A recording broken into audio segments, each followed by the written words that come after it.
Praise the Lord. கர்த்தருடைய வார்த்தையை நாம் வாசிக்கலாம். யோசுவாவின் புஸ்தகம் 6ஆம் அதிகாரம் 25ஆம் வசனம். வேவு பார்க்க யோசுவா அனுப்பின ஆட்களை ராகாப் என்னும் வேசி மறைத்து வைத்தபடியினால் அவளையும் அவள் தகப்பன் வீட்டாரையும் அவளுக்குள்ள யாவையும் யோசுவா உயிரோடே வைத்தான். அவள் இந்நாள் வரைக்கும் இஸ்ரவேலின் நடுவிலே குடியிருக்கிறாள். அல்லேலூயா. சத்தம் காணுமே. எல்லாம் இங்கே இருக்கீங்களா? அல்லேலூயா. தேவச்சனமே, இந்த ராகாப் யாருன்னு பப்ளிக்காக வசனத்திலே போடப்பட்டாச்சு. அந்த அம்மா தன்னோட வாழ்நாளில் ஒரு மோசமான வாழ்க்கையை வாழ்ந்து கொண்டிருந்தவர்கள் என்பது இந்த வார்த்தையினால் நாம் புரிந்து கொள்ள முடிகிறது. உண்மையாகவே அன்று மாத்திரம் இல்லை, இன்றைக்கோ இந்த வாழ்க்கையில் வாழ்கிறவர்களை நாம் எப்படி பார்க்குறோம், அவங்கள எப்படியாய் நடத்துவோம் என்பது நம்ம எல்லாருக்குமே நல்லா தெரியும். யார் அவங்கள நேசித்து பக்கத்தில் உட்கார வச்சு அன்பு காட்டுறது ரொம்ப கஷ்டமாக தான் இருக்குது இந்த காலகட்டத்திலையும். ஏன்னா அவரோட வாழ்க்கை முறை யாருக்கும் பிரியமில்லாத ஒரு வாழ்க்கை முறை. அருமையான தேவச்சனமே, ஆனால் இங்கே சொல்லப்படுகிறது, யோசுவா இந்த ராகாப்பையும் அவளுக்கு உண்டான யாவற்றையும் அவருடைய குடும்பம் எல்லாத்தையும் பாதுகாத்து உயிரோடே வைத்தான். அவள் இந்நாள் வரையிலும் இஸ்ரவேல் நடுவிலே குடியிருந்தார். இஸ்ரவேலர் கர்த்தருக்கென்று பரிசுத்த சாதியாய் பரிசுத்த சந்ததியாய் தெரிந்து கொள்ளப்பட்டவர்கள். அவள் தேவனுக்கு ரொம்ப பிரியமானவர்கள். அப்படிப்பட்டவங்க நடுவில் இந்த அம்மாவை கொண்டு வந்து வைத்தாங்க. அவள் வாழ்ந்த பட்டணமும் சரி, அவளோட வாழ்க்கையும். இந்த அம்மா கானானிய ஸ்திரீ. ஏற்கனவே ஒரு கானானிய ஸ்திரீயை ஆண்டவர்கிட்ட கேட்பாங்க, என் மகளை சுகமாக்குங்க ஆண்டவரே. அப்போ ஆண்டவர் என்ன சொன்னார்? அவங்கள எந்த லெவலுக்கு ஆண்டவர் ஆகிட்டார். நார்மலாக வந்த ஆளையே அப்படி பேசிட்டார். நல்ல மனுஷி தான் அவங்களே நாய்க்கு சமானமாக சொல்லிட்டார். ஆனால் இவங்க வாழ்க்கையே ரொம்ப கேவலமான ஒரு வாழ்க்கை. ஆனால் அப்படிப்பட்ட மனுஷியை கொண்டு வந்து இஸ்ரவேலின் நடுவே தனக்கு பிரியமான ஜனங்களுக்கு நடுவில் அவர் வாசம் பண்ண வைத்தார். இந்நாள் வரையிலோட குடியிருப்பு இருக்குது அப்படின்னு சொல்லப்பட்டிருக்கு. அப்படின்னா அந்த சந்ததி இஸ்ரவேலின் சந்ததியோடு ஒன்று கலந்து போயிடுச்சு. அல்லேலூயா. ராகாப் ஒரு கானான் ஸ்திரீ. அவள் சபிக்கப்பட்டவள். கானான் சபிக்கப்பட்டவன் உங்களுக்கு எல்லாருக்கும் தெரியும். அப்படியா இந்த சந்ததியில் வந்த இந்த அம்மாவும் சபிக்கப்பட்டவங்க. அவங்க வாழ்ந்த ஊரும் பார்த்து அதோட நிலைமை என்னன்னு பார்த்தீங்கன்னா, நீங்கள் வாசிங்க, அதே 17ஆம் வசனத்தை வாசிங்க. 6:17. ஆனாலும் இந்த பட்டணமும் இதிலுள்ள யாவும் கர்த்தருக்கு சாபத்தீடா இருக்கும். இந்த ஊரும் இதில் இருக்கிற எல்லாமே, எரிகோ பட்டணம் தேவனுக்கு முன்பாக சாபத்தீனானதுன்னு சொல்லப்பட்டிருக்கு. வாசிங்கம்மா. நாம் அனுப்பின ஆட்களை ராகாப் என்னும் வேசி மறைத்து வைத்தபடியால் அவளும் அவளோடு வீட்டுக்குள் இருக்கிற அனைவரும் மாத்திரம் உயிரோடு இருக்க கடவர்கள். 18ஆம் வசனம். சாபத்தீடானதில் ஏதாகிலும் எடுத்துக் கொள்ளுகிறதுனாலே நீங்கள் சாபத்தீடாகாதபடிக்கும் இஸ்ரவேல் பாளையத்தை சாபத்தீடாக்கி அதை கலங்க பண்ணாதபடிக்கும் நீங்கள் சாபத்தீடானதற்கு மாத்திரம் எச்சரிக்கையாயிருங்கள். ஆமா, அந்த ஊர்ல இருக்கிற மனுஷர்களோ பொருளோ மிருக ஜீவன்களோ எல்லாமே சாபமானது. அதை எதையுமே நீங்க தொடக்கூடாது, எதையும் எடுத்துட்டு வரக்கூடாது, அதை எல்லாவற்றையும் சுட்டெரிக்கணும் அப்படின்னு சொல்லப்பட்டது. இதே போல் இன்னொரு இடத்துலையும் இதே காரியத்தை சொன்ன பொழுது அங்கே ஆகா என்ன பண்ணிட்டாரு? தனக்கு பிடிச்சதை ஒன்று எடுத்துகிட்டு வந்தார். அதோட விளைவு என்னன்னு உங்களுக்கு எல்லாருக்கும் நல்லா தெரியும். ஆகானையும் அவனை குடும்பத்தையும் முழுவதுமாய் சுட்டெரித்து போட்டாங்க. ஆனால் இவ்வளோ தேவனால் பகிரங்கமாய் சாபத்தீடான ஒரு இடம். அது மாத்திரம் இல்லை, நீங்கள் பின்னாடி இந்த 26ஆம் வசனத்தையும் வாசித்துருங்க. அக்காலத்திலே யோசுவா இந்த எரிகோ பட்டணத்தை கட்டும்படி எழும்பும் மனுஷன் எல்லாத்தையும் எரிச்சு போட்டதுக்கு அப்புறம் யோசுவா சொன்ன வார்த்தை, இந்த எரிகோ பட்டணத்தை கட்டும்படி எழும்பும் மனுஷன் கர்த்தருக்கு முன்பாக சபிக்கப்பட்டு. அது வாழ்ந்த போதும் சாபந்தான். அது மொத்தம் சுட்டரிக்கப்பட்ட பிற்பாடும் கூட அதை யாரை கட்டி எழுப்பவே கூடாது என்கிற அளவுக்கு அது சாபம் பெற்ற பூமியாக இருந்துச்சு. அவன் அதன் அஸ்திபாரத்தை போடுகிற போது தன் மூத்த குமாரனையும் அதன் வாசல்களை வைக்கிற போது தன் இளைய குமாரனையும் சாக கொடுக்க கடவன் என்று யோசுவா சாபம் கூறினான். அப்போ எரிகோ பட்டணம் எவ்வளோ மோசமாக இருந்திருக்கும் அப்படின்னு நீங்கள் யோசிச்சு பாருங்கள். அவ்வளோ மோசமான இடத்துல ஒரு மனுஷனும் நீதிமானும் நல்லவனும் இல்லை.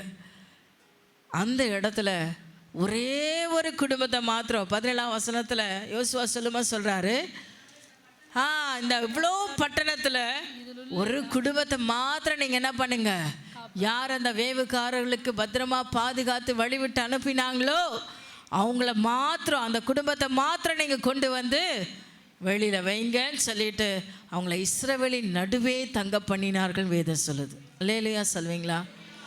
இவ்வளோ ராகாப்பின் மேலே கிருபை. அது மாத்திரம் இல்லை, நீங்கள் மத்தேயு சுவிசேஷ புஸ்தகம் 1ஆம் அதிகாரம் 5ஆம் வசனத்தை நீங்கள் வாசிக்கும் பொழுது, சல்மோன் போவாசை ராகாப்பினிடத்தில் பெற்றான். போவாஸ் யாருன்னு உங்களுக்கு எல்லாம் நல்லா தெரியும், ரூத்தின் கணவன். அதுக்கப்புறம் வாசிமா. போவாஸ் ஓபதை ரூத்தினிடத்தில் பெற்றான். ஓபெத் ஈசாயை பெற்றான். ஈசாய் தாவீது ராஜாவை பெற்றான். அப்போ ராகாப் தாவீதுக்கு என்ன முறை வேணும்? கொள்ளுபாட்டி. அல்லேலூயா சொல்லுங்களேன். எப்படிப்பட்ட ஆள் எங்கே வந்து நிற்கிதுன்னு கொஞ்சம் பார்த்துக்கோங்க. பரிசுத்த கூட்டத்தின் நடுவில் இவ்வளோ ஒரு கேரக்டர் லெவலில் மோசம், உங்களுடைய வாழ்க்கை முறை மோசம், எல்லாரால புறக்கணிக்கப்பட்டு எல்லாரால கேவலமாய் தள்ளப்பட்ட ஒரு வாழ்க்கை வாழ்கிற ஆளை கொண்டு வந்து இஸ்ரவேலின் நடுவில் வைத்தது மாத்திரமல்ல, அவங்க எங்கே கொண்டு வந்து நிறுத்திட்டாரு? தாவீதின் சந்ததியில் அவர்களை கொண்டு வந்து நிறுத்தினார். அது மாத்திரமல்ல, அப்படியே நீங்கள் கீழே படிச்சுட்டே வந்தீங்கன்னா கடைசி அந்த சந்ததியின் முடிவு எங்கே முடியுது? இயேசு கிறிஸ்து அந்த சந்ததியில் பிறக்கிறார். அப்படின்னா இயேசு அப்பாவுக்கு ராகாப் யாரு? இயேசு அப்பாவுக்கு ராகாப் யாரு? பாட்டி தான். அதில் என்ன உங்களுக்கு டவுட்டு? கொள்ளு பாட்டி அது என்ன லொல்லு பாட்டியை தெரில, சம்வே பாட்டி அவங்க. அப்போ என்ன ஒரு பாக்கியம் தேவச்சனமே. மனுஷர் பார்க்கிற பிரகாரமாய் தேவன் பார்க்கிறவர் அல்ல. இன்றைக்கி நீங்களும் நானும் அந்த அம்மாவை பார்த்துருந்தா எப்படி பார்த்துருப்போம்? அவங்கள எப்படி வழி நடத்தியிருப்போம்? என்ன தான் நன்மை செய்தாலும் அவங்கள ஒரு பக்கம் ஒதுக்கி வச்சுருப்போம். ஆனால் தேவனோ அவர்களை கொண்டு வந்து அவருடைய சரித்திரத்தில் இடம் பிடிக்கும்படியாக நிறுத்தினார். அதுக்கு என்ன தான் அந்த அம்மா அப்படி பெருசாக செஞ்சுட்டாங்க அப்படின்னு சொல்லி நீங்கள் பார்க்கும் பொழுது 2ஆம் அதிகாரத்தில் அதுக்குரிய விளக்கம் தெளிவாய் சொல்லப்பட்டிருக்கிறது. தான் விரும்பின ஜனத்தின் நடுவில் நிற்க வைத்து தாவீதின் வம்சத்தில் அந்த அம்மாவை கொண்டு வந்து தன்னுடைய வம்சத்தின் அட்டவணையில் ராகாப்பை கொண்டு வந்து நிறுத்த. அதாவது அந்த காலத்தில் நீங்கள் வாசித்து பார்த்தீங்கன்னா எங்கள் வம்ச அட்டவணை சொன்னாலும் பெண்கள் பேரே இருக்காது. ஆனால் இயேசுவின் வாழ்க்கை வரலாற்றின் அட்டவணையில் மட்டும்தான் பெண்களை குறிப்பிட்டிருப்பாங்க. அதுக்கு முன்னாடி பைபிளை வாசித்து பாருங்கள், எந்த இடத்துல பெண்களை சேர்த்துருக்க மாட்டாங்க. இவன் பிள்ளை அவன் பிள்ளை இவனை பெத்தான், இப்படி தான் போட்டிருக்குமே தவிர இந்த அம்மாவுக்கு இவங்க பிறந்தாங்கன்னு எங்கேயுமே போட்டிருக்காது. இயேசு கிறிஸ்துவோட வாழ்க்கை அட்டவணையில் மட்டும்தான் அந்த 5 பெண்களை உள்ளே சேர்த்துருப்பார். அவர் அவ்வளோ கனம் பண்ணார். அல்லேலூயா. அப்படி அந்த 5 பேர்லேயும் பார்த்தீங்கன்னா இந்த அம்மா ஒரு ஸ்பெஷல் கேட்டகரி. இது வித்தியாசமானவருக்கு. மற்றவங்கெல்லாம் பார்த்தீங்கன்னா எல்லாம் கொஞ்சம் கேரக்டர் லெவலில் பரவாயில்ல, பெஸ்ட்டு. ஆனால் இவங்களோட நிலைமை பார்த்தீங்கன்னா அன்றைக்கி உலகமே ஏற்றுக்கொள்ளாத ஒரு நிலையில் இருந்த அந்த அம்மாவை தன் சொந்த குடும்பமே அவர் ஏற்றுக்கொள்ளாத இருந்த நிலையில் இயேசு கிறிஸ்து ஏற்றுக்கொண்டு அவருடைய வாழ்க்கையின் சரித்திரத்தில் இடம்பெற வச்சார். அல்லேலூயா. அவ்வளோ கிருபை அந்த அம்மா பெற்றதுக்கு காரணங்களை நாம் தெரிஞ்சுக்கலாம் தெய்வச்சனமே. யோசுவாவின் புஸ்தகம் 2ஆம் அதிகாரம் 11ஆம் வசனத்தை வாசிங்க. யோசுவாவின் புஸ்தகம் 2ஆம் அதிகாரம் 11ஆம் வசனம். கேள்விப்பட்ட போது எங்கள் இருதயம் கரைந்து போயிற்று. உங்களாலே எல்லாருடைய தைரியமும் அற்று போயிற்று. உங்கள் தேவனாகிய கர்த்தரே. பொறுமையா வாசிங்க, எல்லாரும் சேர்ந்து வாசிங்க. உங்கள் தேவனாகிய கர்த்தரே உயர வானத்திலும் கீழே பூமியிலும் தேவனானவர். அல்லேலூயா சொல்லுங்க. இந்த அம்மாவுக்கு ஒன்று தெரிஞ்சதுங்க, அவங்க கேள்விப்பட்டாங்க அவர் இவங்களோடு இருக்கிற இஸ்ரவேலின் தேவன் யார் என்பதை அவர்கள் கேள்விப்பட்ட பொழுது அவங்க அதை இருதயத்தில் விசுவாசித்து வாயினால் அறிக்கை செய்கிறாங்க. வானத்திலும் உயரே வானத்திலும் கீழே பூமியிலும் எல்லாவற்றையும் எல்லாவற்றிலும் உங்கள் தேவனே மேலானவர், அவரே தேவன் என்பதை அவள் அறிந்து கொண்டாங்க. அல்லேலூயா. அவங்க வாழ்ந்த ஊரில் ஏகப்பட்ட தெய்வம் உண்டு, அவங்க குல தெய்வம் உண்டு, அவளுக்கென்று வழிபட கடவுள்கள் உண்டு. ஆனால் எல்லா தெய்வத்துக்கும் மேலே வல்லமையான தேவன் யார் என்பதை தன் வாழ்க்கையில் அவர்கள் அறிந்து கொண்டாங்க. தெய்வ ஜனமே, அதை கேள்விப்படுறாங்க. அந்த ஊரில் இருக்கிற எல்லாரும் தான் கேள்விப்பட்டாங்க. அதனால தான் பார்த்தீங்கன்னா அவங்க இருதயமெல்லாம் கலைஞ்சி போச்சு. எல்லாரும் பயந்து போயிருக்கிறாங்க. இஸ்ரவேலின் தேவன் யார் என்பதை எரிகோ பட்டணத்திலிருந்து அத்தனை பேருக்கு தெரியும். தெரியுமா தெரியாதா? தெரியுமா தெரியாதாங்க? ஏன்னா நீங்க வாசிச்சு பாருங்க 9ஆம் வசனத்துல, கர்த்தர் உங்களுக்கு தேசத்தை ஒப்பு கொடுத்தார், கர்த்தர் உங்களுக்கு தேசத்தை ஒப்பு கொடுத்தார் என்றும் உங்களை பற்றி எங்களுக்கு திகில் பிடித்திருக்கிறது என்றும் உங்களை குறித்து தேசத்து குடிகள் எல்லாரும் சோர்ந்து போனார்கள் என்றும். சொல்லுங்க, மொத்த தேசமும் பயந்து போயிருக்கு. ஏன் சொன்னா, இஸ்ரவேலின் தேவன் எகிப்திலிருந்து தன் ஜனத்தை விடுதலையாக்கி கொண்டு வந்தார். வருகிற வழியிலே நடந்த சம்பவங்கள் 10ஆம் வசனத்தை வாசிங்க. நீங்கள் எகிப்திலிருந்து புறப்பட்ட பொழுது கர்த்தர் உங்களுக்கு முன்பாக சமுத்திரத்தின் நீரை வற்றி போக பண்ணினதையும் நீங்கள் யோர்தானுக்கு அப்புறத்தில் சங்காரம் பண்ணின எமோரியன் 2 ராஜாக்களாகிய சீகோனுக்கும் ஓகுக்கும் செய்ததையும் கேள்விப்பட்டோம். அல்லேலூயா. 2 விஷயத்தை கேள்விப்பட்டாங்க. சிவந்த சமுத்திரம்னா என்னன்னு எல்லாருக்கும் தெரியும். சமுத்திரத்தையே பிறந்து இஸ்ரவேல் ஜனங்களை வழி நடத்தின தேவன் இவளுக்கு விரோதமாக எழுப்பி நின்ற 2 ராஜாக்களுக்கு நடந்த சம்பவம், அந்த தேசத்துக்கு நடந்த சம்பவம் எல்லாவற்றையும் கேள்விப்பட்ட போது அந்த ராஜா, அங்கிருந்த பிரபுக்கள், அவருடைய அமைச்சர்கள், அங்கிருந்த ஊர் மக்கள், பாமர மக்கள் எல்லாருக்கும் என்ன உண்டாயிற்று? கலக்கமும் திகிலும் பிடிச்சிருக்குது. என்ன, இவங்க நம்மளை தாண்டி தான் கானானுக்கு போனோம், எப்படியே நம்மளை காலி பண்ணிருவானுங்க. அல்லேலூயா. நம்மளை காலி பண்ணிட்டு தான் இவங்க போறாங்கன்ற பயமும் திகிலும் இவங்களுக்கு பிடித்திருந்தது. யார் சொல்றா?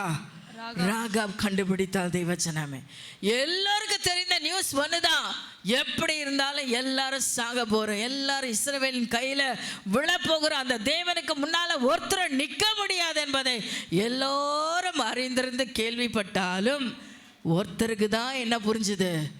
அந்த தேவனால என்ன காப்பாற்ற முடியும். அல்லேலூயா. ஏன்னா தேவச்சனமே, அந்த எரிகோவின் ராஜா, அவனோட கேரக்டர் என்னன்னு பார்த்தீங்கன்னா, அவன் ரொம்ப பயங்கரமான கொடூரமாக மக்களை சாகடிக்கிற குணம் உள்ளவன். ஒரு காரியம் அவனுக்கு விரோதமா தவறானதை நடந்துருச்சு அப்படின்னா அந்த மக்களை கொடுமைப்படுத்தி சாகடிப்பானா. எவ்வளோ கூட மோசமாக கொடுமைப்படுத்த முடியுமோ அவ்வளோ கூட மோசமாக கொடுமைப்படுத்தக்கூடிய ஒரு ராஜாவாக இருந்தான். அதனால தான் பார்த்தீங்கன்னா இஸ்ரவேல் ஜனங்க வேவு பார்க்க வந்துட்டாங்கன்னு சொன்ன உடனே 2ஆம் வசனத்தை வாசிங்க. 2:2. தேசத்தை வேவை பார்க்கும்படி இஸ்ரவேல் புத்திரரில் சில மனுஷர் இந்த ராத்திரியில உள்ள வந்தாங்கன்ற நியூஸ் உடனே என்ன ஆயிடுச்சு? ராஜாவுக்கு போய். அப்ப எவ்வளவு அவன் ஷார்ப்பா கவனிச்சுட்டே இருக்கான் பாருங்க. யார் நம்ம ஊருக்குள்ள வரான், எப்ப இந்த இஸ்ரவேல் உள்ள வர போறாங்க, என்ன செய்ய போறாங்கன்றதுல எவ்வளவு கவனமா இருக்கிறான் பாருங்க. அப்படியே வாட்ச் பண்ணிட்டே இருக்கான். தெரிஞ்சிச்சு நியூஸ், நைட்டு வந்துட்டாங்க அப்படின்னு தெரிஞ்ச உடனே 3ஆம் வசனம் சொல்லுது, அப்பொழுது எரிகோவின் ராஜா ராகாப் பண்டைக்கு ஆள் அனுப்பி உன்னிடத்தில் வந்து உன் வீட்டுக்குள் பிரவேசித்த மனுஷரை வெளியே கொண்டு வா, அவர்கள் தேசத்தை எல்லாம் வேவு பார்க்கும்படி வந்தார்கள் என்று சொல்ல சொன்னார். அல்லேலூயா. எவ்வளவு கவனமா இருக்கிறான் பாருங்க ராஜா. இந்த விஷயம் அங்க இருக்கிற எல்லாருக்கும் தெரிந்த பொழுதும் அவர் தேவன் என்பதை யார் ஒருத்தர் மட்டும் தான் புரிஞ்சுக்கிட்டான் அந்த ஊர்லயே? சொல்லுங்களேன். ராகாப்புக்கு மட்டும்தான் புரிஞ்சிச்சு. ஏன் சொன்னா அவ உண்மையாவே பக்தி உள்ளவள். பக்தி உள்ளவர்களை தேவன் தமக்கென்று தெரிந்து கொள்ளுகிறார். அருமையான தேவச்சனமே, அவள் இத்தனை நாள் ஆராதித்த தெய்வங்கள் என்னை காப்பாற்ற போவதில்லை, நான் அறிகிற இந்த ஒரே தேவன் மாத்திரம்தான் என்னை காப்பாற்ற வல்லவர் என்பதை அந்த அம்மா விசுவாசித்தாங்க. அல்லேலூயா. இதை யார் பார்த்துட்டா? இதை யார் பார்த்துட்டா? புரியலையா உங்களுக்கு? கர்த்தர் பார்த்திருந்தார். அல்லேலூயா. அவ்வளோ ஜனங்க மத்தியில் அந்த ஊரில் எத்தனையோ பரிசுத்தவான்கள், எத்தனையோ காரியங்கள் இருந்திருக்கலாம். ஆனால் அவர்கள் மத்தியில் இந்த ராகாப்பின் வீட்டை தேடித்தான் அந்த வேலைக்காரங்க வந்தாங்க. வேவு பார்க்குறவங்கள அவங்க வீட்டுக்கு தான் அவர் அமுச்சு வச்சார். தேவ சித்தம் இல்லாமல் ஒன்றுமே நடப்பதில்லை. தேவன் சொல்றார், நீங்கள் என்னை தெரிந்து கொள்ளவில்லை, நான் உங்களை தெரிந்து கொண்டேன். அல்லேலூயா. நாம சொல்லலாம், நான் தாங்க இயேசுவை ஏற்றுக்கிட்டேன், நான் தாங்க எங்கள் குடும்பத்தில் இயேசுவை ஏற்றுக்கிட்டேன், நான் தாங்க எங்கள் ஜாதி ஜனத்திலே முதல்ல ஆண்டவரை ஏற்றுக்கிட்டேன். இல்லைங்க, உங்கள் அத்தனை கூட்டத்தின் மத்தியில் உங்களை தேவன் தெரிந்தெடுத்திருக்கிறார். அவர் உங்களை தேடி வந்தார், அவர் உங்களை நேசித்திருக்கிறார். உங்களை அக்கிரமங்களை பாராதபடி உங்களை நேசித்தபடியினால தான் ஆனால் ராகாப்பை தேவன் நேசித்தபடியினால, இவருடைய அன்பு அவர் புரிந்தபடினால அந்த அம்மாவை தேடி ஆண்டவர் அந்த இடத்துல வேவுக்காரர்களை அனுப்புகிறார். இந்த மாட்டை போனால் நிச்சயமாக என் பிள்ளைங்களை பாதுகாத்துருவாங்க என்ற பெரிய நம்பிக்கை ராகாப்பின் மேலே தேவன் வைத்திருந்தார் தேவச்சனமே. அந்த காரியத்தை அவளும் புரிந்து, ஒரே தேவன், உண்மையுள்ள தேவன், யெகோவா தேவன் ஒருவரே, அவர் ஒருவர் தான் என்னை என் குடும்பத்தை காக்க வல்லவர் என்பதை அந்த அம்மா புரிஞ்சு வச்சிருந்தாங்க. அல்லேலூயா. வரக்கூடிய அழிவு என்னது என்பதை அவங்களுக்கு நல்லா தெரியும். ராஜா கிட்ட சாகணும் அப்படிலாம் இஸ்ரவேல் ஜனங்கிட்ட சாகணும், எங்கேயும் சாவு நிச்சயம். நமக்கும் நிலமை அப்படி தான் இருக்குது. இல்லை, இவங்கிட்ட தப்புனா அவங்ககிட்ட சாவு, அவங்ககிட்ட தப்புனா அடுத்தவங்கிட்ட சாவு. எங்கேயுமே நம்மளுக்கு வாழ வைக்க போகிற ஆள் கிடையாது. அல்லேலூயா. நீங்கள் எல்லாம் போய் எலெக்ஷனில் ஓட்டி போட்டு வந்திருப்பீங்க. எவனுமே நம்மளை காப்பாற்ற போகிறது கிடையாது. இவன் காப்பாற்றிடுவான்ப்பா, அவன் காப்பாற்றிடுவான்ப்பா நம்ம ஆசைப்படுறோம். ஆனால் எவனுமே நம்மளை காப்பாற்ற போகிறதில்ல. நம்மளை காப்பாற்ற போகிறது யார்? ஒருவர் தான், கர்த்தர் ஒருவர் தான். உலக சூழ்நிலைகளோ, நம்மை சூழ்ந்திருக்கிற நிலைமைகளோ, நம்முடைய வாழ்க்கை கடந்து போயிட்டு இருக்கிற பாதைகளோ எதுவுமே நம்மை தப்பி வைக்கிறதுக்குரிய எந்த நிலைமையும் இல்லை. ஆனால் எந்த சூழ்நிலையிலும் நம்மை காக்க வல்லமையில் தேவன் அவர் இருக்கிறார். அவர் நம்மை தேற்ற வல்லமையில் தேவன் அவர் இருக்கிறார். அவர் ஒருவர் இருக்கிறார் என்பதை நீங்களும் நானும் அறிந்திருக்க வேண்டும் தேவஜனமே. இன்னைக்கு கேள்விப்படுகிற அத்தனை பேரும் அதை ஏற்றுக்கொள்வதில்லை. நீங்கள் எத்தனை பேர் இதை ஏற்றுக்கொண்டு இருக்கிறீங்க? இங்கே வந்து உட்கார்ந்துருந்தாலும் இன்னும் அதில் எத்தனை பேருக்கு சந்தேகம் இருக்குது? தேவன் என்ன நடத்துவாரா? தேவன் என்னை காப்பாற்றுவாரா? என் குடும்பத்துக்கு நன்மை செய்வாரா? என் வாழ்க்கை உயருமா? சந்தேகத்தோடய உட்கார்ந்துருக்கீங்களா? கேள்வியோடய உட்கார்ந்துருக்கீங்களா? என்ன செய்ய போகிறோம் என்கிற கேள்வி உங்களுக்கு கீழே இருக்குமானால் இன்றைக்கு ஆண்டவர் உங்களை திட்டமாக சொல்கிறா, கேள்விப்பட்ட ராகாப் இருதயத்துக்குள்ளே விசுவாசித்தால் அவர் ஒருவரே தேவன். அல்லேலூயா. நன்மை செய்ய அவரால் மட்டும்தான் முடியும். இஸ்ரவேலை காத்த நிழல் என்னோடு கூட இருக்கும் என்பதை அவள் விசுவாசித்தபடினால தைரியமாக அந்த மக்களை உள்ள கூட்டுகிறார். என்ன நடந்தாலும் என் ராஜா கிட்டேருந்து என் ஜனங்களை என்னை காப்பாற்ற முடியும். என் சுற்றி இருக்கிற சூழ்நிலைகள் யாராவது காட்டி கொடுத்துட்டாங்கன்னா அவங்க மத்தியிலேருந்தோ என்னை தேவன் காப்பாற்றுவார் என்கிற மேலான நம்பிக்கை. இன்றைக்கி உங்களுக்கு இருக்கா அந்த நம்பிக்கை? கடைசி நாட்களில் மக்கள் விசுவாச துரோகம் செய்வாங்களாம். எல்லோரும் எச்சரிக்கையாக இருங்க. உங்கள் பக்கத்தில் இருக்கிற ஆளே உங்களை காட்டி கொடுக்கும், இவங்கெல்லாம் கர்த்தரை ஆராதிக்கிறாங்க, வந்து பூச்சின்னு போயிடுங்க அப்படின்னு. அல்லேலூயா. என்ன அப்படி பார்க்குறீங்க? இதெல்லாம் நடக்குமான்னு கேட்குறீங்களா? நடக்கும். அதனால் எல்லாருடைய குடும்பம் மட்டும் எப்படி இருங்க? அன்பாக இருங்க. கொஞ்சம் விரோதத்தை காட்டிடுங்க, கொஞ்சம் கசப்பை காட்டிட்டீங்கனாலும் கூப்பிட்டு வச்சு உங்களை போட்டு குத்துருவாங்க. ஜாக்கிரதையாக இருக்கணும். எதுக்காக?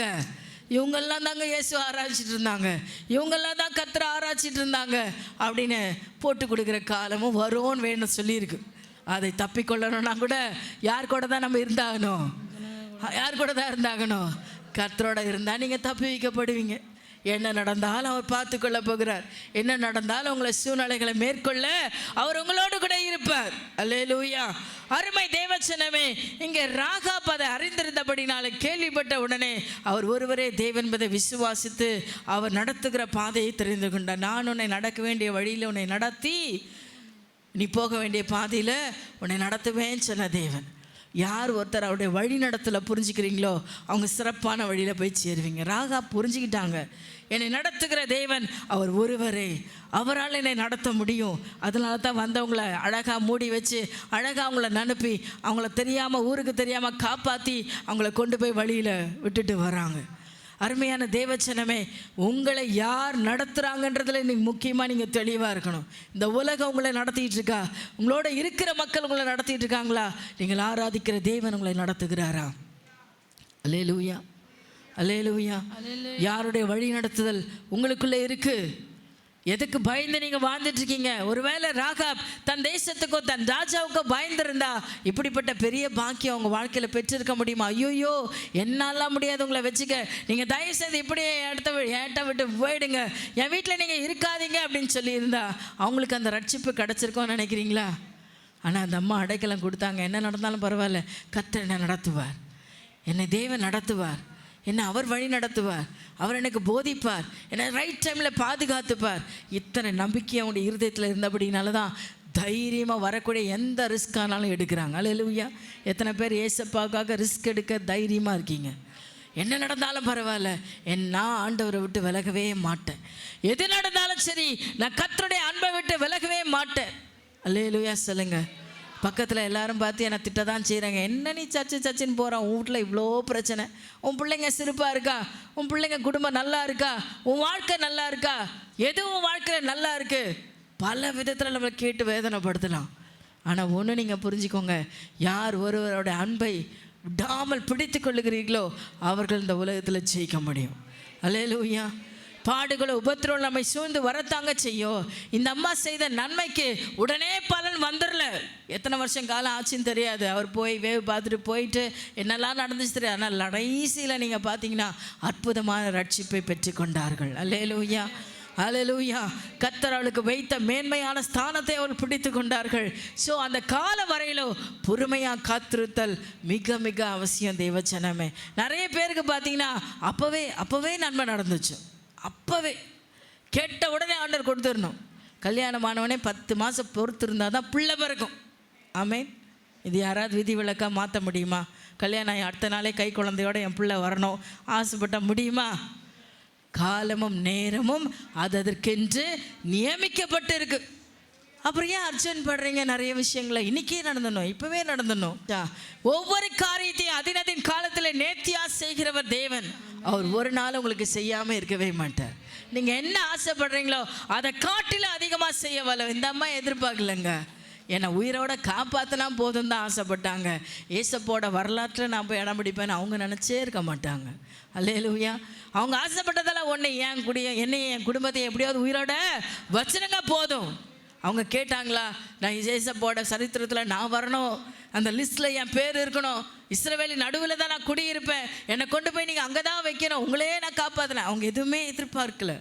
அவங்க எதிர்பார்த்தது சின்னது தான், ஆனால் தேவன் செய்தது பெரியது. யோபு 42:2 சொல்லியிருக்கிறபடி தேவரீ சகலத்தையே செய்ய வல்லவர், நீ நினைத்தது தடைபடாது. எத்தனை பேர் விசுவாசிக்கிறீங்க?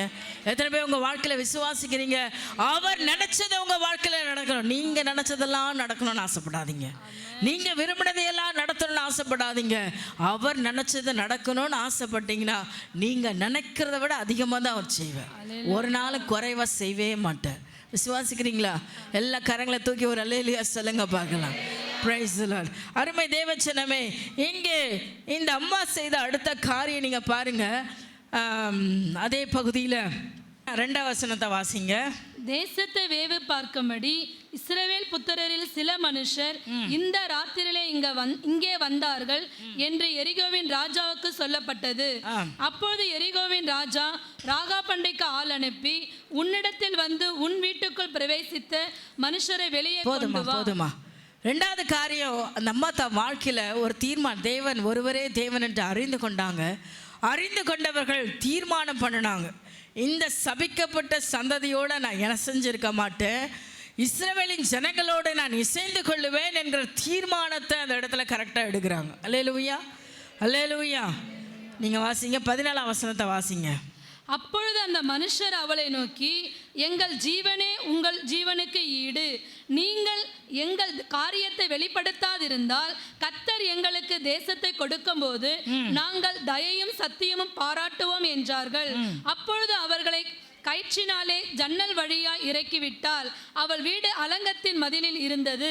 அலங்கத்திலே அவள் குடியிருந்தாள். 13 நீங்கள் என் தகப்பனையும் என் தாயையும் என் சகோதரரையும் என் சகோதரிகளையும் அவர்களுக்கு உண்டான எல்லாவற்றையும் உயிரோடே வைத்து எங்கள் ஜீவனை சாவுக்கு தப்புவிக்கும்படி எனக்கு நிச்சயமான அடையாளத்தை கொடுக்க வேண்டும் என்றார். அல்லேலூயா சொல்லுங்க. எனக்கு நிச்சயமான ஒரு அடையாளத்தை நீங்கள் கொடுக்க வேண்டும். என்ன அடையாளம்? என்னை எப்படியா இந்த இடத்துலேருந்து காப்பாற்றிடுவோன்னு அடையாளம் தாங்க அப்படின்னு சொல்கிறார். அதுக்கு மேலே உள்ள 12 வாசித்தீங்கன்னா, இப்பொழுது நான் உங்களுக்கு தயவு செய்தபடினால் நீங்களும் என் தகப்பன் குடும்பத்துக்கு தயவு செய்வோம் என்று கர்த்தர் பேரில் எனக்கு ஆணையிடுங்கன்னு சொல்கிறார். நான் உங்களுக்கு நன்மை செய்திருக்கேன், நீங்கள் எனக்கு நன்மை செய்வீங்கன்னு ஆணையிடுங்க. அருமையான தேவச்சனமே, உங்களை ஏதோ காப்பாற்றிட்டேன் நீங்கள் போங்க அப்படின்னு சொல்கிறதோட அந்த அம்மா விட்டுறல. இங்கே ரொம்ப ஜாக்கிரதையாக ஒரு தீர்மானம் பண்ணுறாங்க. நான் இனி இந்த சாபத்தீடான இந்த மக்களோடு இணைஞ்சிருக்க மாட்டேன், உண்மையுள்ள தேவனுடைய பிள்ளைகளோட நான் இணைந்திருப்பேன் என்று சொல்லி ஒரு பெரிய தீர்மானத்தை அந்த இடத்துல செய்கிறாங்க. இந்த தீர்மானம் ரொம்ப நம்முடைய வாழ்க்கையில் முக்கியம். நாம் எல்லாம் அநேகர் விக்கிரக தெய்வங்களை விட்டு தேவனை பின்பற்றி வந்திருப்போம். ஆனால் இன்றைக்கி நிலைமையில் பார்த்தீங்கன்னா அநேகர் அவருடைய வாழ்க்கையில் பின்னிட்டு பார்க்குற நிலைமையை போல் அநேகர் சொந்த பந்தங்க இப்படி செய்கிறாங்க, அவங்க நன்மை செய்கிறாங்க, அதுக்காக அவங்க வார்த்தைக்கு நான் கீழ்ப்படுகிறேன், அவங்க எனக்கு ரொம்ப பிரியமாக நடக்கிறாங்க, அவங்க வார்த்தைக்கு நான் கீழ்ப்படுகிறேன், என் வீட்டில் இருக்கிறவங்க இதெல்லாம் சொல்கிறாங்க, அதெல்லாம் நான் செஞ்சு தான் ஆகணும். எத்தனை பேர் அப்படி நம்மளை சூழ்ந்திருக்கிற மக்களுடைய வார்த்தைக்கெல்லாம் தலைவணங்கி போயிட்டுருக்கோம்ல. சாபம், வேதம் சொல்லுது, விக்கிரக ஆராதனை என்பது சாபத்தீடானது, அது தேவனுக்கு பிரியமில்லாதது, அதை தேவன் ஒரு நாளும் அனுமதிக்கிறவரே அல்ல. ஆண்டவர் சொல்றார், விசுவாசிக்கும் அவிசுவாசிக்கும் சம்பந்தமே இல்லை. நான் உலகத்தில் அக்னியை போட வந்தேன், பிரிவினையை ஒடுக்க வந்தேன்றார். என்ன மாதிரி பிரிவினை? என்ன மாதிரி பிரிவினை? மாமியாருக்கும் மருமகளுக்கு நடுவில் பிரிவினை, தாய்க்கும் பிள்ளைக்கும் நடுவில் பிரிவினை, சகோதர சகோதரிகளுக்குள்ள பிரிவினை நான் போட வந்தேன்னு ஆண்டவர் சொல்கிறார். அருமையான தேவச்சனமே, அப்படின்னா ஆண்டவர் உறவுகளை எல்லாம் பிரித்து விடுற தேவனா? உறவுகளை பிரிக்கிறது அவரோட வேலையா? ஆண்டவர் சொல்கிறார், அவரை போல நேசிக்க கற்றுக் கொடுத்தவங்க யாருமே இந்த உலகத்தில் கிடையாது. அப்புறம் என்ன பிரிவினை அவர் கொடுக்க வந்தார்? அவர் சொல்கிறார், விக்கிரகத்துக்கும் உங்களுக்கும் சம்மந்தம் இல்லை.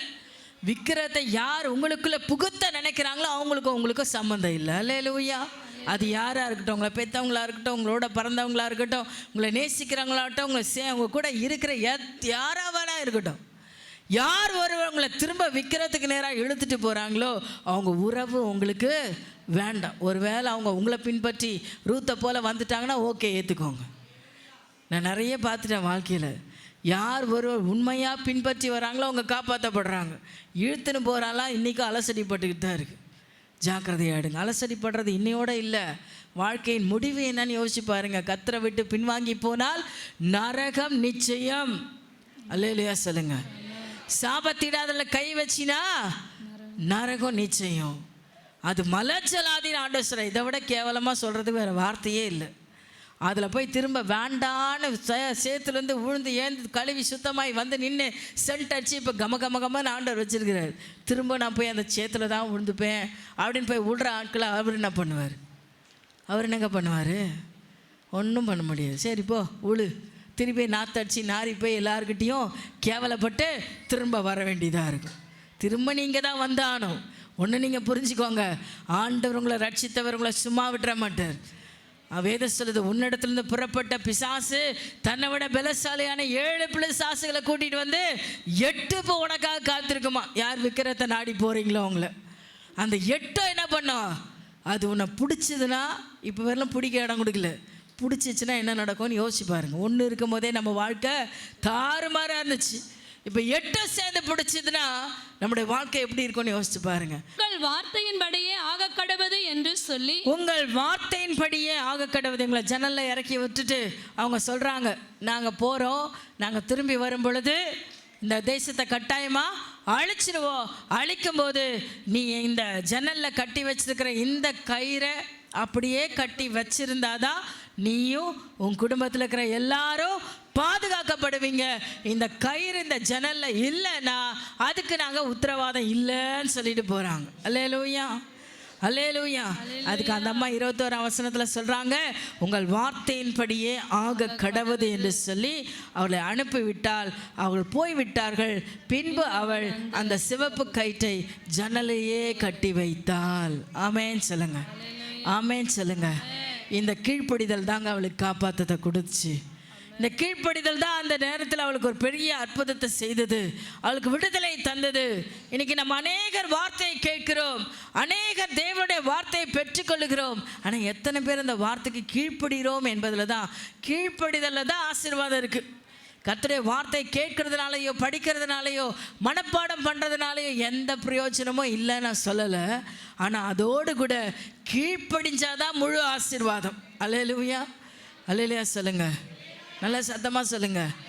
வார்த்தையை கேட்டோம், ஓகே ஓகே நல்லா தான் இருக்குது, இதை செஞ்சால் நல்லா தான் இருக்கும் அப்படின்னு வெளியில் போனோடனே இதெல்லாம் நம்மளால் முடியாதுப்பா, இப்படியெல்லாம் இருக்கவே முடியாதுப்பா, கஷ்டம்பா இது அப்படின்னு நீங்கள் விட்டுருவீங்க அப்படின்னா அதனுடைய பிரயோஜனத்தை நீங்கள் பெறவே முடியாது. விசுவாசித்தவளே பாக்கியவதி. அதை இருதயத்தில் விசுவாசித்து வாயினால் அறிக்கை செய்து செயலில் வெளிப்படுத்தணும். நீங்கள் வாசிங்க எபிரேயர் புஸ்தகம் 11ஆம் அதிகாரம் 31ஆம் வசனம். விசுவாசத்தினாலே ராகாப் என்னும் வேசி வேவுகாரரை சமாதானத்தோட அனுப்பி ஏற்றுக்கொண்டு கீழ்ப்படியாதவர்களோட கூட சேரமாகாமல் இருந்தால் பின்னும் நான் என்ன சொல்லுவேன்? யாக்கோபின் புஸ்தகம் 2:25ஆம் வசனத்தை வாசிங்க. அந்தபடி ராகாப் என்னும் வேசியும் தூதர்களை ஏற்றுக்கொண்டு வேறு வழியா அனுப்பிவிட்ட போது கிரியைகளினாலே அல்லவோ நீதி உள்ளவளாக்கப்பட்டாள். கிரியையினால் அல்லவோ நீதிமானாக்கப்பட்டாள். அப்படியே இந்த மனுஷங்க சொல்லிட்டு போனாங்க பாருங்க, இந்த ஜன்னலில் இந்த கயிறை நீ கட்டி வைக்கணும், இது கட்டி வைக்காட்டா நாங்கள் உத்தரவாதம் இல்லை, இது இருந்தால் தான் உன்னை உன் குடும்பத்தை பாதுகாப்போன்னு சொன்ன அந்த வார்த்தையை அதை ஏற்றுக்கொண்டு அதை அப்படியே செய்தா. இந்த அம்மாவோட நிலைமை, அவங்க வீடு சூழ்நிலை என்னென்னா யார் வேணாலும் எப்போ வேணாலும் வருவாங்க போவாங்க, இல்லை யார் என்ன பண்ணுறாங்கன்றத கண்டுபிடிக்க முடியாது. ஆனால் இந்த ஜன்னலில் அந்த அம்மா கட்டி வச்ச கயிறு மட்டும் மாறாமல் அப்படியே, ஏன்னா எந்த நேரம் இஸ்ரவேல் ஜனங்க வருவாங்கன்னு தெரியாது, எந்த நேரம் எப்போ வரப்போகிறாங்கன்னு தெரியாதபடினால எப்போவுமே அந்த கயிறு என்ன பண்ணணும், அந்த ஜன்னலில் கட்டி ராத்திரியில் வருவாங்களா, வெடிகாலம் வருவாங்களா, நடுமத்தியானத்தில் வருவாங்களா, எப்போ இஸ்ரவேல் ஜனங்க உள்ளே வந்தாலோ அந்த கயிறை பார்த்து தன் குடும்பத்தை பாதுகாப்பாங்கன்ற ஒரு நம்பிக்கை மாத்திரம் அந்த அம்மாவோட இருதயத்தில் இருந்துச்சு. அல்லேலூயா. அதற்காக அவங்க காத்துக்கிட்டே இருக்காங்க, அதை பாதுகாத்துட்டே இருக்கிறாங்க, அந்த வார்த்தை கீழ்ப்படுகிறாங்க. வந்த பார்த்த 10 நாள் வரவே இல்லை, பா கயிறு பழசாய அசிங்கமாக அங்கே தொங்கிட்டு இருக்கு அப்படின்னு அறுத்து போட்டிருந்தாங்கன்னா அவங்க நிலைமை என்ன ஆயிருக்கும் யோசிங்களா? என்ன ஆயிருக்கும்? இல்லை யாரோ வந்தவங்க கழட்டி கூட போட்டிருக்கலாம், அதை கவனிக்காமல் இருந்திருந்தாங்கன்னா அவங்களோட நிலைமை என்ன ஆயிருக்கும்? எவ்வளோ கவனமாக அவங்க அதை கவனிச்சிருக்கணும், எவ்வளோ பத்திரமா அதை பாதுகாத்துருக்கணும். யார் அந்த நூலை தொடாதபடிக்கு, யார் அந்த கவரை அவுக்காதபடிக்கு அந்தம்மா அது மேலே எவ்வளோ கவனமாக இருந்தா இஸ்ரவேல் ஜனங்க வந்து எரிகோ கோட்டையை உடைச்சதுக்கு அப்புறம் கூட அந்த கயிறு அங்கேயே இருந்துச்சு. அல்லேலூயா, அல்லேலூயா சொல்லுங்க. அந்த கீழ்ப்படிதலும் அந்த பொறுமையாக காத்திருக்கிறதுலும் தான் அவங்களுக்கு அப்போ ஏற்பட்ட ஸ்தானத்தை உண்டாக்கி கொடுத்தது தெய்வ ஜனமே. இன்றைக்கி நம்முடைய வாழ்க்கையில் எத்தனை பேர் தேவ சத்தத்துக்கு கீழ்ப்படிய நம்ம ஒப்பு கொடுக்குறோம்? ஆண்டவராக இயேசு சொல்கிறார், நினையாத நாழிகையில் எத்தனை பேர் தெரியும் ஏசப்பா வரப்போகிறார்? எல்லாருக்கும் தெரியும் தான், எல்லாருக்கும் ஏசப்பா வரப்போகிறான்னு தெரியும். ஆனால் எப்போ வருவார்னு தெரியுமா? எந்த நேரம் வருவார்னு தெரியுமா? எந்த நொடி பொழுதில் வரப்போகிறான்னு தெரியுமா? அவர் வருகை நீங்கள் அறியாதபடினாலே ஜாக்கிரதையாக விழித்திருந்து ஜாக்கிரதையாக இருங்கன்னு வேதம் சொல்லுது. அவர் தாமதிக்கிறார் என்று சிலர் எண்ணுகிறபடி நிறைய பேர் சொல்கிறாங்க, என்ன இயேசு வரப்போகிற வருஷம் 2024 வருஷம் ஆயிடுச்சுங்க, இன்னும் சொல்லிட்டு தான் இருக்கீங்க இயேசுனா வரவே இல்லையே. அப்படி கேட்குறவங்களுக்கு என்ன பதில் சொல்வீங்க? ஆமாங்க எனக்கும் தெரிலங்க அப்படின்னு சொல்லிட்டு வந்துடாதீங்க. அப்படி சொல்லிட்டு வரீங்களா என்ன? ஆமாம் நானும் அப்படி தான் நினைக்கிறேன், இயேசு வருவாரான்னு தெரில. இப்போ எல்லாருக்கும் டவுட் ஆகிடுச்சான், நிறைய பாஸ்டர்ஸே பிரசங்கம் பண்ணுறாங்க, இயேசு வருவாரான்னு தெரியல, அதெல்லாம் கட்டுக்கதையாக கூட இருக்கலாம் அப்படின்னு நீங்கள் சொல்லிகிட்டு இருக்காங்களாம். ஏன்னா சொல்லி சோர்ந்து போனார்கள். ஆனால் வேதம் சொன்னது ஒன்றும் மாறாதது, இதில் இருக்கிற ஒரு உறுப்பும் மாறாதது. அவர் சொன்னால் அதை அப்படியே செய்வார். எத்தனை பேர் விசுவாசிக்கிறீங்க? யார் எப்படி சொன்னாலும் தெரியும், நீங்கள் விசுவாசிக்கிறீங்களா? இயேசு கிறிஸ்து மறுபடியும் வரப்போகிறார். அவர் வருகை நாளை நாம் எதிர்பார்த்து காத்திருக்கணும். அவருடைய ரகசிய வருகை ஒரு நாள் இருக்கும், அதுக்கப்புறம் பகிரங்கமாக அவர் வருவார்னு சொல்லியிருக்காங்க. 10 கன்னிகைகள் காத்திருந்தாங்க, மணவாளன் வரப்போகிற நேரம் பார்த்து என்ன பண்ணிட்டாங்க? தூக்க மயக்கத்துக்கு இடம் கொடுத்துட்டு, என்ன இல்லை தூங்கிட்டாங்க. தூங்காமல் இருந்தால் கூட ஓடி போய் வாங்கிட்டுக்கலாம், சதம் கேட்கும் போதே நல்லா தூங்கிட்டாங்க, ஜாலியாக இருந்துட்டாங்க. அது என்ன காரணம்? உணர்வில்லாத நிலை. தூக்கம் என்பது உணர்வில்லாத நிலை. அருமையான தேவச்சனமே, இன்னைக்கு நம்முடைய வாழ்க்கையில் ஆண்டவராக இயேசு வரப்போகிற உணர்வு இல்லாமல் பார்த்துக்கலாம், இன்னும் கொஞ்ச நாளில் இன்னும் கொஞ்சம் வயசு இருக்குது பார்த்துக்கலாம், இன்னும் கொஞ்ச நாள் ஜாலியாக இருந்துட்டு அதுக்கப்புறம் பார்த்துக்கலாம், இப்படியெல்லாம் யோசித்து இருந்தீங்கன்னா எந்த நிமிஷம் தேவன் வரப்போகிறார் என்பது நீங்களும் நானும் அறியாதவர்களாக இருக்கிறோம் தேவச்சனமே. அவர் வரப்போகிற நாழிகை யாரும் அறியாது இருக்கிறோம். அவர் நடுவானத்தில் வந்து ரகசியமாய் தன் சபையை கூட்டிக் கொள்ளுவார் என்று வேதம் சொல்லுது. இன்னைக்கு அவருடைய சத்தத்தை கேட்டு பழக்கம் இல்லாதவங்களால என்ன பண்ண முடியாது? அவர் நடுவானத்தில் வந்து கூப்பிடும் போது அவர் சத்தமே உங்கள் காதில் கேட்காது. அவர் கூப்பிட சத்தம் உங்களால் புரிஞ்சிக்க முடியாது. அல்லேலூயா. இன்னைக்கு அப்பாவோட சத்தத்தை நீங்கள் புரிஞ்சிக்காமல் இருப்பீங்க, கேட்டு பழகாமல் இருப்பீங்கன்னா அவர் கூப்பிட்டா கூட கேட்காது. தட்டி தட்டி தூக்கத்தில் நான் வந்துட்டேன் எழுந்து வா, நான் வந்துட்டேன் எழுந்து வான்னு கூப்பிட்டா கூட நீங்கள் என்ன பண்ண போகிறதில்ல, அப்போ அப்படின்னு பார்த்து திருப்பி முடின்னு தூங்க போகிறீங்க. இப்போ என்ன செய்கிறீங்களோ அதே அப்பவும் செய்வீங்க. இருங்க ஆண்டவரே, இப்போ சீரியல் ஓடிட்டுருக்கு, அதை பார்த்துட்டு முடிச்சுட்டு என்னாச்சோ தெரில அவனுக்கு, பார்த்துட்டு வந்து நான் பின்னாடி வரேன். நீங்கள் போங்க நான் பின்னாடியே வந்துட்டுருக்கேன். நடக்குமா? அவர் வர்ற நேரம் உங்கள் வீட்டில் ஒரு வேளை பயங்கர அடிதடி சண்டை நடந்துனுக்குது வச்சுக்கோங்க. என்ன பண்ணுறது? உங்கள் வீட்டுக்கார சத்தத்துக்கு மேலே நீங்கள் சத்தம் போட்டு நிற்பீங்க. அந்த சத்தத்தில் ஆண்டவர் கூப்பிட்ற சத்தம் உங்களுக்கு காதில் கேட்குமா? கேட்காதே. மிஸ் பண்ணிவிடுவோமே. என்ன பண்ணலாம்? விழித்திருந்து ஜாக்கிரதையாக இருங்க. உங்கள் வாழ்க்கையில் எவ்வளோ பிரச்சனைகள் இருந்தாலும் சரி, உங்களை டிஸ்டர்ப் பண்ணுற எத்தனை காரியங்கள் இருந்தாலும் சரி, இது கர்த்தருடைய சத்தத்தை அனுதினமாக நான் கேட்குறேன். என் வாழ்க்கையில் ஒரே கண்ணீருங்க, ஒரே போராட்டங்க, ஒரே வேதனைங்க, சமாதானமே இல்லைங்க. ஆனாலும் நான் அதிகாலையில் எழும்பி உட்காந்து தேவனுடைய சத்தத்தை கேட்குறேன். அதிகாலையில் எழும்பி உட்காந்து கர்த்தரை நான் பார்க்குறேன், அவரோட நான் பேசுகிறேன். தூக்க மயக்கத்தில் கூட நான் கர்த்தரோட பேசுகிறேன். அல்லேலூயா. டெய்லி உழைச்சி ஓடா போயிட்டுருக்கேன். ஆனால் அந்த உடைச்சலின் மத்தியில் ஆண்டோட சத்தத்தை நான் கேட்குறேன். அல்லேலூயா. சுற்றி இருக்கிற அந்த அம்மா ஒருத்தர் தாங்க அந்த நன்மையை செய்தாங்க. வேவுக்காரர்களை பாதுகாத்தாங்க.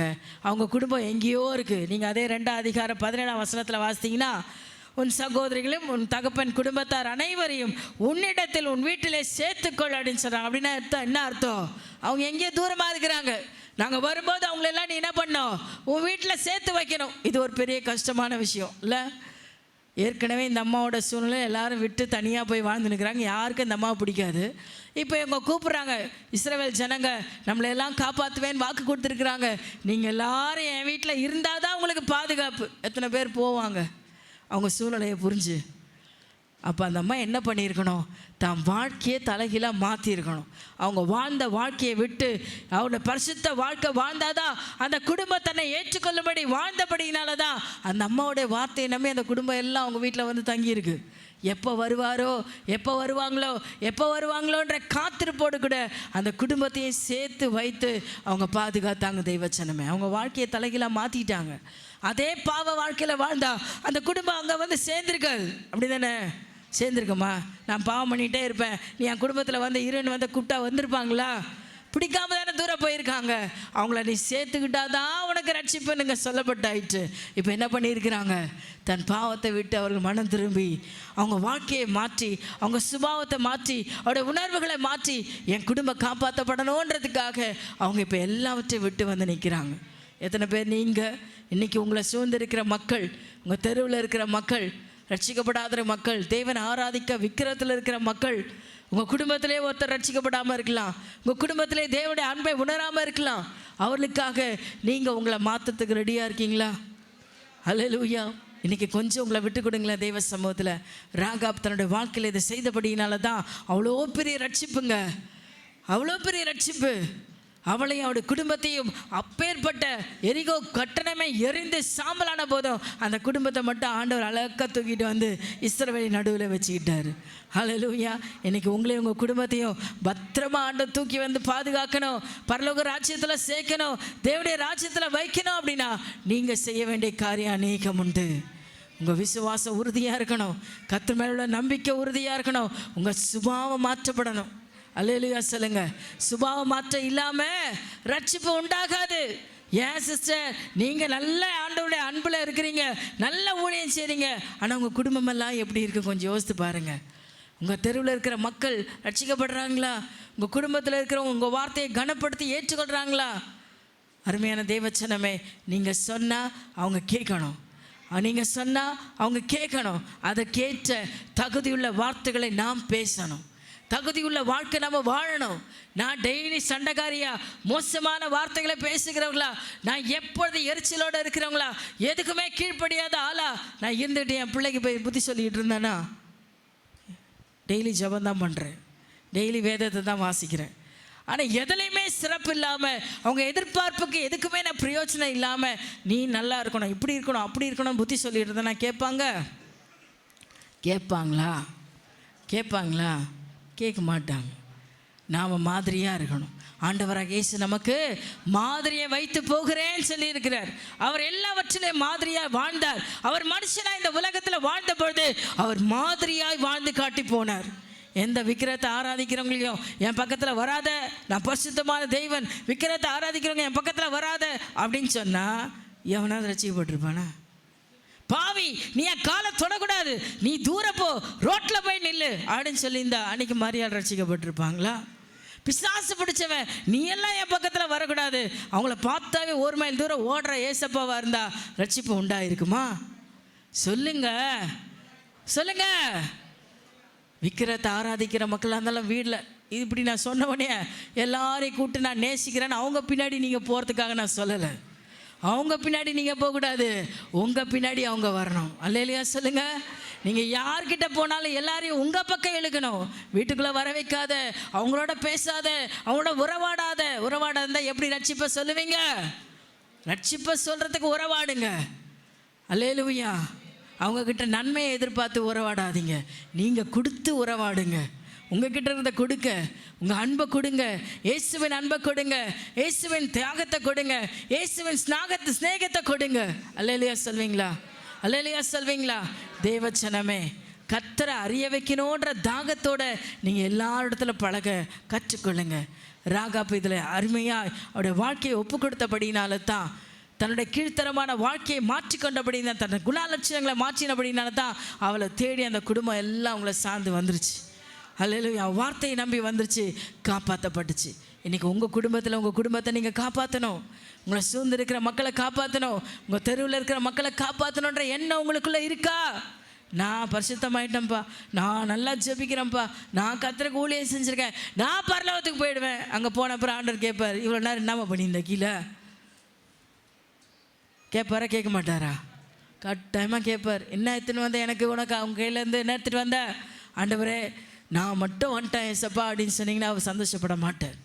உன்னோடு கூட ஒரு கூட்டத்தை கூட்டிகிட்டு வரணும், அதுதான் அவனுடைய விருப்பம். அதை செய்வேன். இன்றைக்கி எத்தனை பேர் ஆயத்தமாக இருக்கீங்க? அதுக்கு உங்களை சுபாவத்தை மாற்றணும், உங்கள் பேச்சை மாற்றணும், உங்கள் பார்வையை மாற்றணும், உங்கள் எண்ணங்களை மாற்றணும், எல்லாவற்றையும் மாற்றணுங்க. ராகாப் தன்னை மாற்றி கொண்டார்கள். தன்னை எல்லாவற்றிலும் தேவனுக்கு பிரியமாக மாற்றி கொண்டாங்க. ஆகையினால தான் சரித்திரத்தில் போய் இடம் பிடிச்சிட்டாங்க. சும்மா ஆண்டவர் கொண்டு வந்து சரித்திரத்தில் உட்கார வச்சில்ல, அவருடைய வாழ்க்கையே ராகாப் கையில் ஒப்படைச்சிட்டார். அந்த அம்மாவின் மூலமாக தான் அவர் பிறந்தார் என்பதற்கு எவ்வளோ பெரிய சாட்சி. எனக்கு அந்த ஒரு வாழ்க்கை கிடைக்கணும் அப்படின்னா நீங்களும் நானும் நம்முடைய சுபாவத்தை, நம்முடைய குணங்களை எல்லாம் மாற்றணும். நம்முடைய குடும்பம் நம்ம நேசிக்கிற பிரகாரமாக, ரட்சிக்கப்படாத மக்கள் நம்மிடத்தில் நெருங்கி வந்து அன்பை பெறும்படியாக எல்லாவற்றுக்கும் தகுதி உள்ளவர்களாக இருக்கணும். அல்லேலூயா. நேசத்தை காட்டுங்க, நேசத்தில் விழுந்துடாதீங்க, அதுதான் முக்கியம். நேசத்தை நீங்கள் காட்டுங்க, ஆனால் அந்த நேசத்துக்கு நீங்கள் அடிமையாக போயிடக்கூடாது. ஏசப்போட நேசம் மட்டும்தான் நம்மளை கடைசி வரல அடிமைப்படுத்தணும். அல்லேலூயா சொல்வீங்களா?